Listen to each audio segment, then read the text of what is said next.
Hello friends, आज जो problem हम डिस्कस करने जा रहे हैं ये एक बहुत बड़ी प्रॉब्लम है। ये केवल बच्चों की प्रॉब्लम नहीं है बल्कि हमारे देश की आधी आबादी को ये प्रॉब्लम है। और ना केवल बच्चों में, बूढ़ों में, माताओं में, बहनों में, मेल्स में, फीमेल्स में, सभी में ये प्रॉब्लम देखने को मिलती है। तो क्या प्रॉब्लम है ये प्रॉब्लम है हमारे हिंदुस्तानियों में खून की कमी होना या एनीमिया होना। तो इसका मैग्नीट्यूड इतना बड़ा है कि ऑलमोस्ट हर घर में आपको एक ना एक एनीमिक पर्सन मिल जाएगा। स्पेसिफिकली बच्चों की बात करें तो बच्चों में दो ऐसे एज ग्रुप हैं जहाँ पे कि खून की कमी सबसे ज़्यादा पाई जाती है। एक तो वो बच्चे जो 5 साल से छोटे बच्चे हैं, क्योंकि इस टाइम पे बच्चे की रैपिडली ग्रोथ हो रही होती है और इस कारण से उनके आयरन स्टोर्स कम पड़ जाते हैं और उनमें खून की कमी हो सकती है। दूसरा एज ग्रुप है हमारी एडोलसेंट फीमेल, जो हमारी बेटियां हैं 11 से 19 साल के बीच की। उनमें भी क्योंकि पीरियड शुरू हो जाते हैं तो इस एज में भी बहुत हाई चांसेस होते हैं खून की कमी होने के। इसके अलावा हमारे देश में उन टॉप 5 देशों में जहाँ पे कि वुमेंस में खून की कमी है, तो उसका इम्पैक्ट क्या पड़ता है कि जब कोई लेडी प्रेग्नेंट होती है, उनके बच्चा होता है, तो क्योंकि वो खुद एनीमिक होती हैं तो उनके बच्चों की ग्रोथ कॉम्प्रोमाइज़ हो जाती है और इसी कारण से हमारे देश में लो बर्थ वेट बच्चों की तादाद बहुत ज़्यादा है। तो ये नॉलेज हर आदमी को, हर पेरेंट को, हर केयर टेकर को, हर टीचर को पता होनी चाहिए ताकि टाइमली इसको आइडेंटिफाई कर सकें और ट्रीटमेंट किया जा सके। अब थोड़ी साइंस समझते हैं हम कि हम कहते हैं कि खून की कमी तो किस चीज़ की कमी, तो इसमें हीमोग्लोबिन की कमी होती है। अगर हम अपने ब्लड को देखें तो उसमें कुछ सेल्स होते हैं जिनको कहते हैं हम RBCs, red blood cells. In red blood cells के अंदर एक पिगमेंट होता है जिसको बोलते हैं हम हीमोग्लोबिन, जो कि आयरन और प्रोटीन से बना होता है। और इस हीमोग्लोबिन का काम होता है लंग्स से आपकी बॉडी में ऑक्सीजन कैरी करना। तो अगर हीमोग्लोबिन कम होगा तो आपकी बॉडी की ऑक्सीजन कैरिंग कैपेसिटी कम हो जाएगी। तो सबसे पहले समझते हैं कि क्या कारण है जिसकी वजह से हमारे बच्चों में खून की कमी हो जाती है। तो पहला और बड़ा कारण है न्यूट्रिशन। न्यूट्रिशन में 3 चीज़ें अहम रोल प्ले करती हैं खून के बनने में, वो है आयरन, विटामिन B12 और फोलिक एसिड। तो आयरन हमारी सबकी डाइट में काफ़ी कम है। इसके अलावा B12 पहले हम सोचते थे केवल जो वेजिटेरियन लोग हैं उनकी डाइट में कम होता है, बट ये आजकल वेज नॉन वेज दोनों में ही ग्रुप्स में कम पाया गया है, क्योंकि विटामिन B12 हमारी बॉडी में नहीं बनता जबकि बैक्टीरिया बनाते हैं। और जैसे जैसे फूड को स्ट्रायल करते जा रहे हैं हम, B12 की डेफिशिएंसी हर एज ग्रुप में बढ़ती जा रही है। तो एक कारण तो हुआ न्यूट्रिशन। सेकंड जो कारण है वो है क्रोनिक ब्लड लॉस। तो जो हमारी बेटियां हैं, जो बहनें हैं जिन्हें पीरियड ज़्यादा आते हैं, तो उनमें भी ये क्रोनिक ब्लड लॉस एक खून की कमी का कारण बन सकता है। फिर बिकॉज ऑफ पुअर हाइजीन हमारे देश में वर्म इन्फेस्टेशन बहुत कॉमन है और कुछ वर्म जैसे हुक वर्म आपका ब्लड लॉस कराते हैं और खून की कमी कर सकते हैं। फिर कुछ एरियाज हमारे देश में हैं जहाँ पे कि मलेरिया एंडेमिक है और मलेरिया में खून टूटता है, तो ये भी एक खून की कमी का कारण बन सकता है।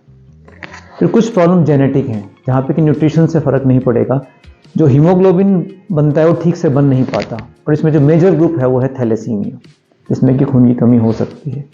फिर कुछ और कारण जैसे आपके लेड किसी पेंट्स वगैरह में होता है, अगर वो बच्चे की बॉडी में चला जाए तो वो भी खून की कमी का कारण बन सकता है। फिर एक हमारे एरिया में, खासकर नॉर्दर्न इंडिया में ये देखा गया है कि प्रीडोमिनेंटली मिल्क बेस्ड डाइट, कि बच्चों को दूध पिलाते रहते हैं, तो दूध में एक तो आयरन नेग्लिजिबल होता है और दूध अपने आप में आयरन के एब्जॉर्प्शन को रोकता है। तो अगर बच्चों को मेनली दूध पिलाएंगे तो वो भी एक खून की कमी का कारण बन सकता है। तो ये तो हुआ कि किन कारणों से खून कम होता है। अब नेक्स्ट सवाल ये उठता है कि अगर मेरे घर में एक बच्चा है जो एनीमिक है तो मैं उसको कैसे पहचानूंगा। तो सबसे पहले जो पेशेंट्स आके कहते हैं कि ये पीला पड़ गया है, तो उसकी अगर आइज़ को देखें, उसकी स्किन को देखें, नेल्स को, टंग को, तो वाइट दिखाई देगी, पेल दिखाई देगी आपको। सेकंड जो होगा, बच्चा काफ़ी चिड़चिड़ा हो जाएगा। कई पेरेंट्स कहते हैं बच्चा चिड़चिड़ा हो गया, जब देखते हैं तो उनमें खून की कमी पाई जाती है। फिर वो देखते हैं कि बच्चा थक जाता है बहुत जल्दी, बच्चा पढ़ाई और स्पोर्ट्स में कंसंट्रेट नहीं कर पाता, बच्चे को खाना देते तो खाना खाने की इच्छा नहीं होती, बच्चे को सर दर्द और चक्कर आते रहते हैं। इसके अलावा अगर लंबे टाइम तक कमी रहे तो बच्चे की ग्रोथ रुक सकती है, बच्चे की हाइट कम रह सकती है। कुछ और लक्षण हैं, जैसे अगर बहुत छोटा बच्चा हो तो उसमें ब्रेथ होल्डिंग स्पेल, या बच्चा कई बार रोते रोते सांस रोक लेता है, उसका भी लिंक खून की कमी से पाया गया है। फिर कुछ बच्चों में एक बिहेवियर होता है पाइका का मतलब है सीमेंट, मिट्टी, चूना खाना, तो ये भी एनीमिया से लिंक्ड पाया गया है। ये तो है शॉर्ट टर्म। इसका लॉन्ग टर्म इम्पैक्ट है कि बच्चे को मेमोरी लॉस होगा, वर्क फोर्स हमारी प्रॉपरली वर्क कैरिंग काम करने की कैपेसिटी कम हो जाएगी, कंसंट्रेशन लॉस होगा, बच्चे ठीक से पढ़ नहीं पाएंगे। और ना केवल इस जनरेशन में, अनीमिया का ये देखा गया है कि ये इंटर जनरेशनल इफेक्ट्स हैं कि अगर माँ में खून की कमी हुई तो उसका बच्चा कमज़ोर होगा, उसमें खून की कमी होगी, उसका ग्रोथ पोटेंशियल कम होगा। तो ये हमारा जनरेशन टू जनरेशन इफेक्ट करता है। और सबसे इंपॉर्टेंट ये है कि हमारी सोशो इकोनॉमिक ग्रोथ को कंट्री की इफेक्ट करता है। अगर हमारी इतनी बड़ी तादाद में पॉपुलेशन एनीमिक रही तो जो वर्क फोर्स है उसमें काम करने की कैपेसिटी कम हो जाएगी। फिर कुछ हम कहते हैं रेड फ्लैग साइंस हैं। अगर ये है किसी में एनीमिया में तो बहुत ध्यान रखना है आपने। जैसे किसी के अगर हथेलियाँ, तलवे या होठ सफ़ेद दिखाई दे रहे हैं तो यहाँ पे इसका मतलब खून की बहुत ज़्यादा कमी हो गई है और ऐसे केसेस को कई बार खून चढ़ाना पड़ सकता है, तो तुरंत डॉक्टर को सलाह करें। दूसरा, अगर अनीमिया के साथ स्वेलिंग आ गई है बॉडी के ऊपर तो कई बार हार्ट फेलियर के साइन है। इतना कम खून हो जाता है बॉडी में कि हार्ट पंप करना कम कर देता है। तो अगर हथेलियाँ, तलवे या जीभ आपको या होठ आपको सफ़ेद दिखाई दें या स्वेलिंग दिखाई दे एनीमिया के साथ तो तुरंत डॉक्टर से कंसल्ट करें। इसको चेक करना भी बहुत आसान है। एक बड़ा सिंपल सा टेस्ट होता है, हीमोग्लोबिन 20-30 रुपये में हो जाता है। ये आप कहीं भी करके अपना हीमोग्लोबिन चेक करा सकते हैं और अगर कम है तो डॉक्टर से सलाह लें आप। तो अब सवाल आता है कि हमने देख लिया कि क्या कारण है, क्या लक्षण है, तो अब कर क्या सकते हैं हम इस प्रॉब्लम के लिए? हम अपने देश में क्या कर सकते हैं जिससे कि हमारे बच्चों में, हमारी पॉपुलेशन में खून की कमी ना हो? तो अगर हम बर्थ से शुरू करें तो जो लोग डिलीवरी कराते हैं उनसे मेरी सलाह है कि आप डिलेड कॉर्ड क्लैंपिंग करें। जो बच्चे की सूंड होती है, जो कॉर्ड होती है, उसको एटलीस्ट 1 मिनट के बाद आप क्लैंप करें ताकि बच्चे में प्रॉपर खून की मात्रा आ जाए और उसमें खून की कमी ना हो। सेकंड, जैसे मैंने बताया था ब्रेस्ट फीडिंग वाले वीडियो में, कि आप as early as possible mother feed शुरू करें। माँ का दूध 6 महीने तक पिलाएं एक्सक्लूसिव, और फिर 2 साल तक कम से कम कंटिन्यू करें। माँ के दूध में जो आयरन होता है वो बड़े ईजिली अब्जॉर्ब हो जाता है बच्चे की बॉडी में। फिर जब बच्चा 6 महीने का होता है तो उसकी कॉम्प्लीमेंट्री फीडिंग पर ध्यान दें। हमने बताया था कॉम्प्लीमेंट्री फीडिंग वाले वीडियो में कि 8 फूड ग्रुप्स होते हैं, उनमें से डेली आपको एटलीस्ट 5 फूड ग्रुप्स हैं। अगर आप सारे फूड ग्रुप्स आप इंक्लूड करेंगे तो बच्चे में खून की कमी नहीं होगी। फिर हम आते हैं डाइट पे। जो डाइट है वो क्या डाइट हो जिससे कि बच्चे में खून की कमी ना हो, ये सबसे इंपॉर्टेंट पार्ट है इस वीडियो का। तो सबसे पहले तो आप डाइट में हरी पत्तेदार सब्जियां जैसे पालक है, सरसों है, चुलाई है, मेथी है, मोरिंगा है, करी लीव्स हैं, इनका साग बना के खा सकते हैं, सब्जी खा सकते हैं, रोटी में गूंद के खा सकते हैं इनको। फिर जो बाकी सब्जियां हैं जैसे शलगम है, गाजर है, मूली है, जितने भी बाकी सब्जियां हैं ये भी आयरन का एक रिच सोर्स है। जितने भी हमारे रंगीन फल हैं, आम है, पपीता है, पोमीग्रेनेट है, गुआवा है, वाटरमेलन है, ये आयरन के बहुत अच्छे सोर्सेज हैं। फिर अगर अनाज की बात करें तो मिलेट्स और पल्सेस, रागी, ज्वार, बाजरा और पल्सेस में हमारे स्पेशली काले चने, ये बहुत अच्छे सोर्सेज हैं आयरन के। फिर जहाँ आपको मीठे का इस्तेमाल करना है वहाँ चीनी की जगह गुड़ या शक्कर का इस्तेमाल करें। फिर अगर हम बात करें ड्राई फ्रूट्स की तो ड्राई फ्रूट्स में मेनली अगर आप देखें तो खजूर, अंजीर, ये अच्छे सोर्सेज हैं।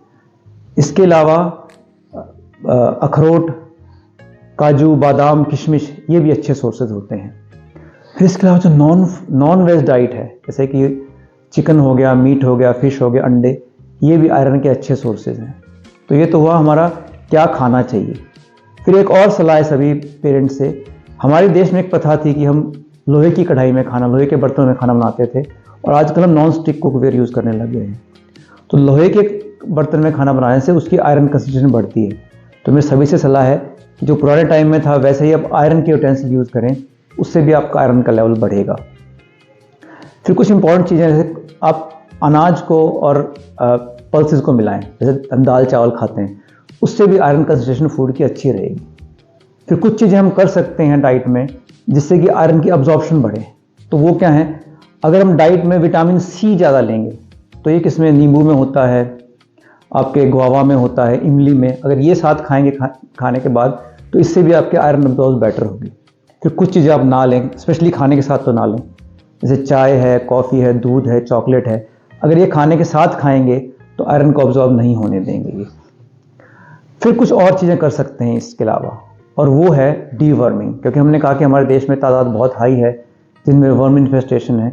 तो अगर हम कीड़ों की दवाई रेगुलरली एवरी 6 मंथ लेंगे, खासकर बच्चों में, तो आपका खून की कमी कम होगी। फिर हमारी गवर्नमेंट ऑफ इंडिया की स्कीम है कि बच्चों को एटलीस्ट आप 1 गोली दे सकते हैं सप्ताह में, और वो हर एज के अलग अलग ग्रुप्स के हिसाब से गोली बनी हुई है। तो डॉक्टर की सलाह से आप हर हफ्ते 1 गोली खा सकते हैं। फिर जो लास्ट चीज़ आप कर सकते हैं वो है जिन ग्रुप्स में जेनेटिक कॉजेज़ हैं, जैसे थैलेसीमिया है, उनमें प्रीनेटल काउंसलिंग, उनका प्रेगनेंसी के दौरान चेकअप, उससे हम थैलेसीमिया को डिटेक्ट कर सकते हैं। फिर आता है कि चलो आपका खून का लेवल सपोज बहुत कम है, तो उस केस में आपको ट्रीटमेंट की ज़रूरत है। ट्रीटमेंट कभी भी अपने आप से ना करें, प्रॉपर डोजेज होती हैं बच्चों की, तो डॉक्टर से सलाह करें अगर आप में खून की कमी है, और वो आपको बताएंगे। जो बाकी बातें बताई डाइट वगैरह वो तो आप करें, पर ट्रीटमेंट हमेशा डॉक्टर की सलाह से लें आप। फिर अगर मैं 4 सूत्र बताऊं आपको जो याद रखने चाहिए आपको, आपके घर में खून की कमी ना हो, आप आयरन के बर्तनों में खाना बनाएं, रेनबो डाइट जैसे बताया रंगीन फल सब्जियां खाएं, रेगुलर अगर आपको डॉक्टर की सलाह से आप 1 टेबलेट आयरन की खा सकते हैं, और रेगुलर डीवर्मिंग करें।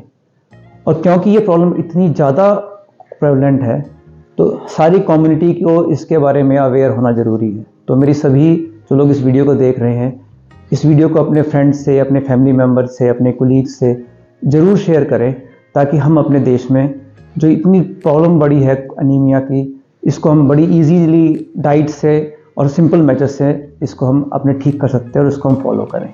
Thank you so much.